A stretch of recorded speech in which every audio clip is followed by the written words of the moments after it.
झपटी है सीता की ओर। नाक कान काटे हैं लक्ष्मण घबरा करके करे सो। नाक कान काटे हैं लक्ष्मण घबरा के करे सो।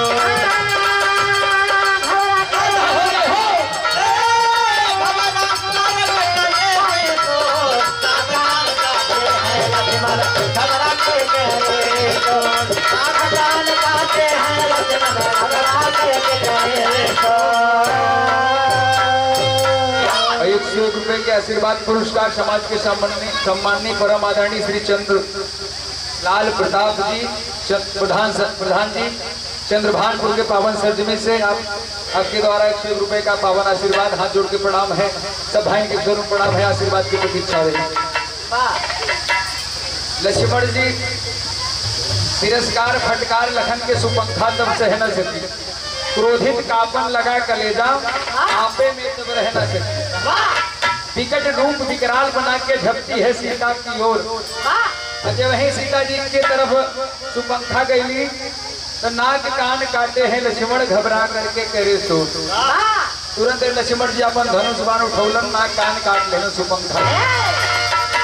जब सुपंखा के नाक कान कटा गई तो लगे खून के धारा बहे और सुपंखा हल्ला मचावत चिल्लात चल गई लंका नगरी की ओरी।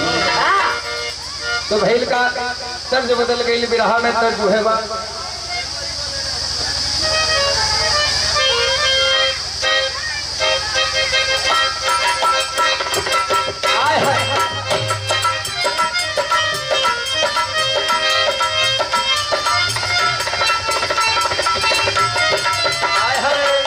क्या बात है, बड़ा सुंदर गीत बजावत हो।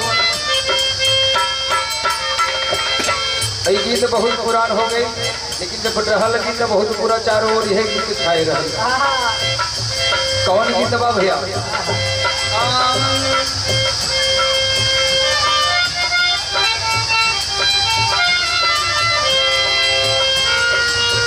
अरे गईली बाजार अरे गरिया गारे अब आशिक पथारे से मारी रहे धक्का घूंघट रे कोई बोल गप्पा घूंघट रे कोई बोल गप्पा घूंघट रे कोई बोल गप्पा घूंघट रे कोई बोल गप्पा घूंघट रे।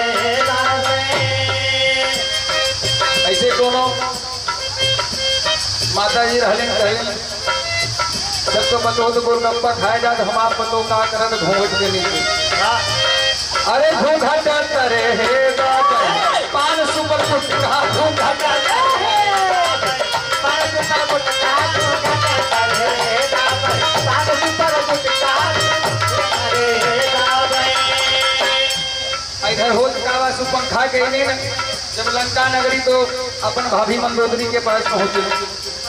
ननद भौजाई में मजाक के बहुत पुरान परंपरा तो मंदोदरी मजाक करत है सुपंखा से किए न दो कुल कहाँ से करा के अइलू हा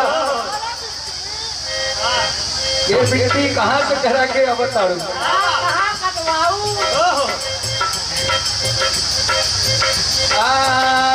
ननदानी का कैलू पढ़ाई अइलू गौआ ननदानी का कैलू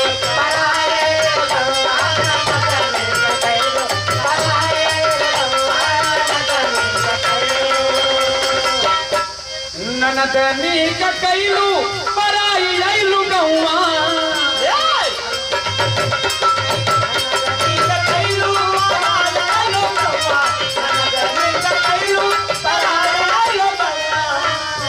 अरे नागी का रोग भारी हो कैलू पराई अइलू गौआ ननदनी का कैलू